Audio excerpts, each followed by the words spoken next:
Yo, we're about to define and discuss a bunch of terms that are common in the dog training world. There's too much stupid information available online, so check out my definitions, then compare with what's out there and see what you think. Using my 52.5 years of professional dog training experience, I'm helping you better educate yourself so you can make better choices when training and raising your pet dog. This is Dog French Kisses.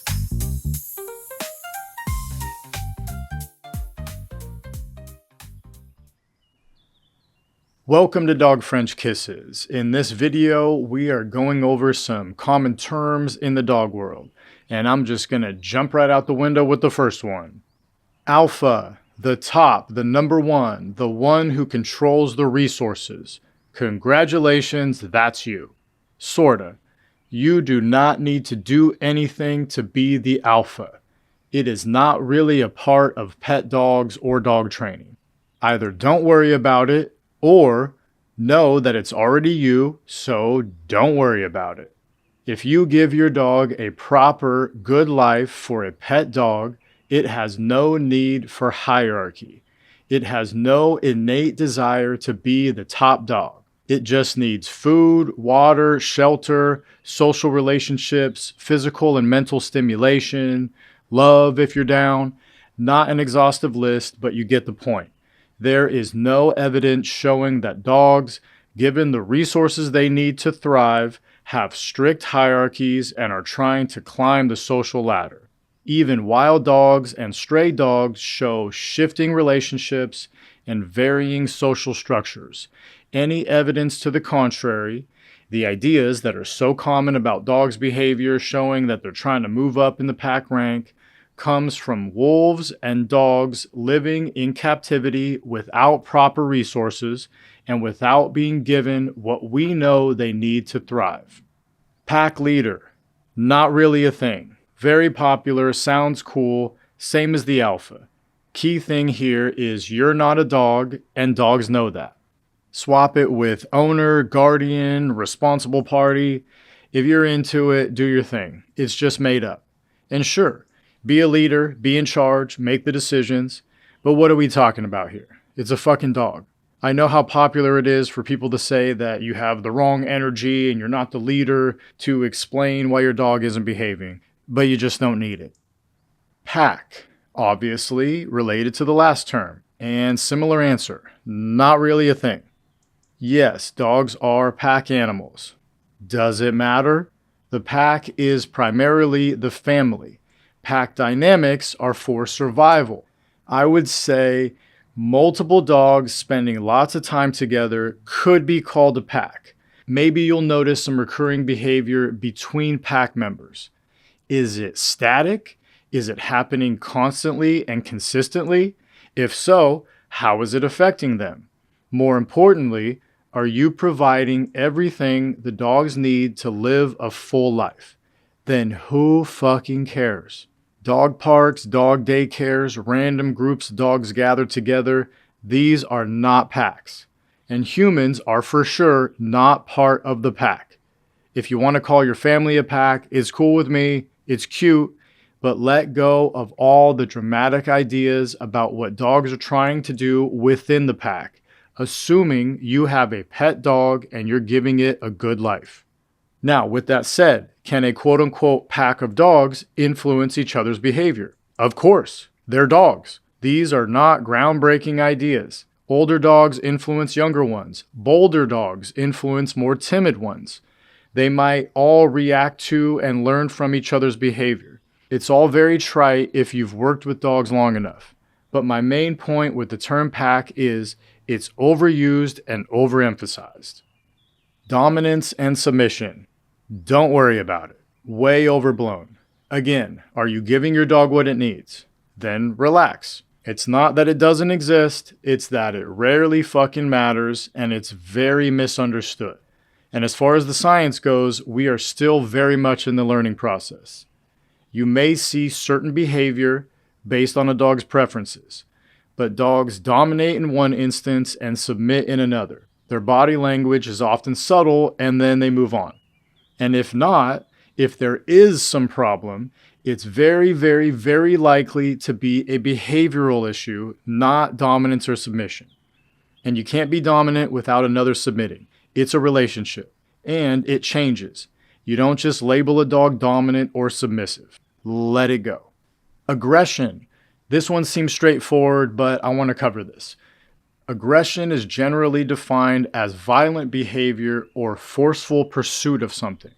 But when we're referring to aggression in dogs, it's universally considered synonymous with violence, which for dogs is biting. So my definition of dog aggression is biting or attempting to bite.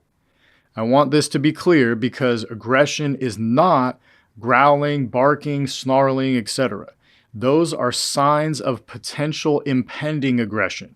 For example, a dog that growls may just be a good communicator and it would rather not bite anybody. I'm not saying it's not a problem, and I'm not commenting on any specific dog or situation, but a truly aggressive dog would be one that has a legitimate bite history or that educated professionals believe is likely to bite, both of which need proper consideration. Positive reinforcement, adding something that makes a behavior more likely to occur. It is the strongest method in training, and you should be using it as much as you can. Well studied, well documented, unequivocally the best. Doesn't need to be the only thing you use, definitely can't use it to do everything, but it should be your first choice everywhere possible.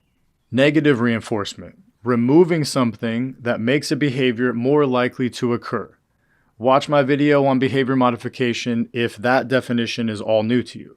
What most people think of negative reinforcement is actually called positive punishment. I've already been over these, watch my other videos. Aversive. An aversive is something that a dog will seek to avoid. Typically, this means fear or pain. In simpler terms, something they don't like. Some people use them, some people believe you need to use them, some people avoid them. All positive.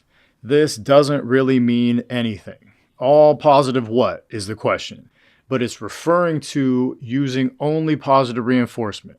It definitely could be a methodology for training basic cues and avoiding unwanted behaviors, but it is limited, and great trainers are going to have other methods as well. Force-free, often used synonymously with all positive training, but that's not at all the case. However, there's definitely lots of crossover. Force-free is training without fear or pain, or obviously force. Typically, it will incorporate some idea of using what's believed to be most humane and most effective, as opposed to simply what's most effective, fastest, or easiest. Treat training. This just means you use food. That's it. It's often tied to positive or force-free training in a negative way, which is definitely misleading. Food is the best reinforcer for most dogs in most situations. Are there exceptions? Sure. I said most, the vast majority.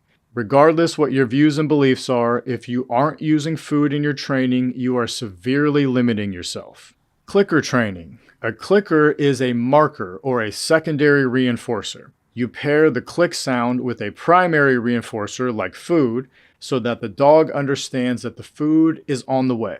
And then you don't have to be so fast and on point with delivering the food while you're training. The click sound marks the behavior so that the dog understands what we want, and then you can be slower giving the food or just toss it on the ground or whatever. People will do the same thing with their mouth. A common one is just saying yes or whatever sound you like. They are markers. They're secondary reinforcers that signal to the dog, you did good. Traditional training. I think of this as a little positive reinforcement, a little negative reinforcement, and a lot of positive punishment. Probably using choke or prong collars, may or may not use food, might emphasize being the one in charge and bullshit like that. Basically old school stuff. Compulsion. This is the opposite of force-free.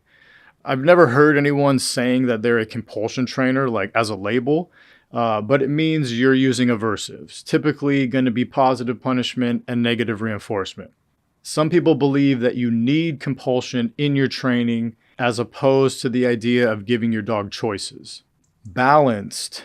This could be balanced training and trainers, and then some people say balanced dogs as well. So, balanced training is usually going to be trainers who say that they use all four quadrants of operant conditioning. Or the less educated ones say that they use punishment and reinforcement. But positive only people can say the same thing. Balanced training isn't really a thing. It's more of an opposition to the positive only idea in the dog world. But the concept is pretty much being open to using all methods.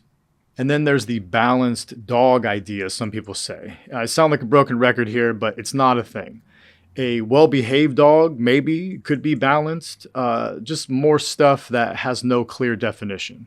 Crossover. A crossover trainer is usually someone who used to train dogs with traditional methods or compulsion style training or quote unquote correction heavy or aversive training, but now they have shifted over to mainly positive reinforcement based training. We just went over the all positive / purely positive ideas, so now you know what that shit really means. So a crossover trainer is now on the more positive reinforcement side of things, avoiding using aversives. Or maybe a crossover trainer went the other way. Never heard of that. Doesn't matter to me, but it means switching sides basically. And my thing is always fuck all that side stuff.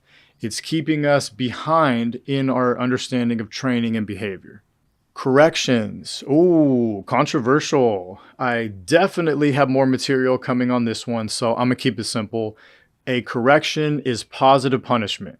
You want to stop the dog from doing something. If you add something to achieve that, that's positive punishment. Behaviorist and veterinary behaviorist. So I can't speak on other countries, but in the US, there's nothing that legally makes you a dog behaviorist. Anyone can call themselves a dog behaviorist or even a trainer. What people should have is a certification or a PhD or both in animal behavior. Now, a veterinary behaviorist is a doctor of veterinary medicine, a vet, who has also been certified as a veterinary behaviorist. I've heard a lot of trainers bashing veterinary behaviorists for being more or less against aversives and or for prescribing dogs drugs. I'll keep it brief in this video, but that's dumb as fuck.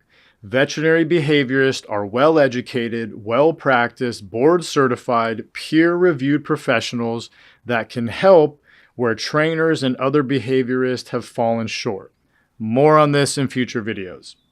Behavior modification. I've said it before, really anything we're doing to affect their behavior is behavior modification. But we're typically talking about utilizing classical conditioning and operant conditioning, desensitization, counter conditioning, flooding, extinction, and all the various methods and protocols that have been developed that include all the things I just mentioned. Cue and command. Two words with essentially the same meaning, but people have different interpretations and angles. A definition for both is the word you say to get your dog to do a certain behavior. Sit, down, come, etc. The difference is cue is the proper term that has no baggage. It's always a cue. You are cueing a behavior that you've trained the dog to do or are in the process of training. Command has the connotation or assumption that the dog has to obey the word. You're commanding the behavior. I don't say command. This is another silly one that I'm not going to fight too hard for. I don't really care what you say. But some people argue that they're the boss and the dog must obey the command, so the word is appropriate. I'll solve this one for you very simply. If you've actually trained the dog to do the behavior in response to the word, then it will. Train it, proof it, generalize it, practice it, reinforce it. There is no 100%. Machines aren't 100%. Animals certainly not, including ourselves. Do your best and the results will show. Calling it a command and insisting that the dog should always obey does not help your training, and it's putting it on the dog and taking it off yourself. They're cues. You're cueing behavior. Socialization. I'm definitely doing a whole video on this later, but for now, socialization is getting your dog used to the world. You want your dog to experience as much as it can in a positive way and avoid negative experiences during critical times. The main things are people, dogs, and all the scenarios that they'll be in during their life. We can't plan or predict everything, but we can do a pretty good job if we try. Socialization is absolutely key in the first 3 months of their life. A little bit less, but still very important for the next maybe 8 months or so, and sometimes longer. And then after that, it's not really socialization, kind of maybe sort of. Dog psychology. This one, man. I know this is a big thing that's been growing for a long time now. I think Cesar Millan started it or definitely blew it up, but this is bullshit. It doesn't really mean much. It's animal behavior. We already have a field dedicated to this. Psychology is the study of the mind and how it affects behavior. Behavior does not happen in a vacuum, and without behavior or something to operate on, the mind is an abstract idea.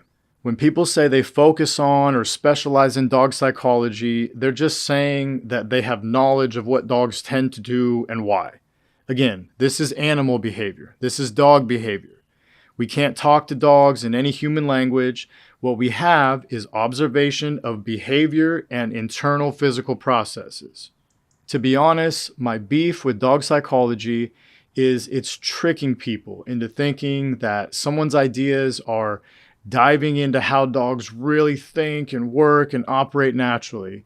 And everyone I've seen has learned it from another uneducated trainer, and they're ignoring major elements of animal learning theory, animal behavior, and well-studied ideas about dogs specifically.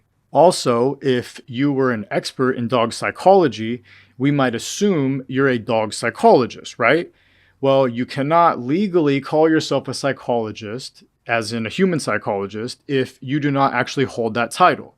It doesn't really matter with dogs because it's not a real thing, but it's a good point to consider. If someone is telling you about dog psychology, red flag.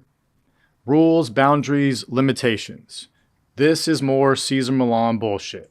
All three are basically the same thing. I won't say that any of these are inherently wrong or bad. They're not bad at all. And sure, we could define each one in ways that make them look like different and helpful areas to focus on. Let me make it simple for you. It's dog training. Rules are for us. Dogs have no concept of rules. Boundaries, like literal physical boundaries or figurative boundaries, like what the dog's allowed to do. Either way, isn't that just our rules? Limitations. That's just another way of expressing rules and boundaries. It's all the same thing. Structure. This is one I definitely like. I'd even say I love, but also don't like how it gets used sometimes. I provide structure for my dogs in routine and schedule and training what I want and don't want. That's really it, and it's fantastic. But we can't say it's absolutely necessary. It's necessary for most of us in the worlds that we live in, and it's definitely super helpful for maintaining a happy, healthy, well-behaved dog. But it's not this natural, instinctive thing that dogs crave in their lives like people say. All I'm saying here is it's not a fix-all for your issues. A trainer tells you your dog needs structure. Okay, what does that look like? What's the plan? What's the routine? We can't just say that more structure will fix it. We need specifics. Discipline. This is another tricky one that's very common.